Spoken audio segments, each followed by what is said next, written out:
నా పేరు తమ్మినేని చాతుర్య. నేను ప్రకాశం డిస్ట్రిక్ట్ కంబం ప్రభుత్వ జూనియర్ కళాశాలలో ఇంటర్మీడియట్ హెచ్ఈసి ఇంగ్లీష్ మీడియంలో చదివాను సార్. ఇన్ని కష్టాలున్నా ఒక సింగిల్ పేరెంట్ అయినా సరే మా నాన్నని ఎంతో ప్రోత్సహించారు సార్. ఆడపిల్లనైనా అమ్మలేని కూతురునైనా సరే మా నాన్న ఎంతో ధైర్యంగా ఉండి ఆయన ఎంత సఫర్ అయినా నాకు ధైర్యం చెప్తుండేవాళ్ళు సార్. ఆయనే నా మొదటి స్ఫూర్తి కూడా సార్. మా నాన్నే నా మొదటి గురువు కూడా. మా నాన్న ఎన్నో కష్టాలు పడ్డారు సార్.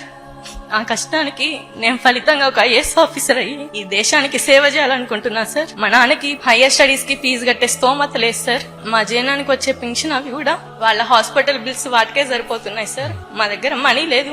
రిలేటివ్స్ నుంచి కూడా మాకు ఎటువంటి సపోర్ట్ లేదు సార్. ఇప్పుడు నా హైయర్ స్టడీస్ కి నాకు ప్రభుత్వం నుంచి సహాయం ఖచ్చితంగా అవసరం సార్. దీనికి నేను మిమ్మల్ని కోరుకుంటున్నాను అండ్ మీరు నాకు సహాయం చేస్తారని కూడా అనుకుంటున్నా సార్. నాకు IAS plus BA integrated course అనేది ఎన్టీఆర్ ట్రస్ట్ అనేది మనకి గండిపేటలో ఉంది, మన ట్రస్ట్. అందులో నాకు ఒక ఫ్రీ సీట్ ఇప్పించగలిగితే నాకు చాలా సహాయంగా ఉంటుంది సార్. పొద్దు నుంచి చాలా స్ట్రాంగ్ ఉండాలి అనుకున్నా సార్, బట్ ఏమో ఎమోషనల్ అయిపోతున్నా. మీరు ఎక్కడ చదవాలనుకుంటున్నారో ఆ ఆప్షన్ మీకు వదిలేస్తాను. Wherever you want to study we will support. అది మా responsibility. Thank you so much sir.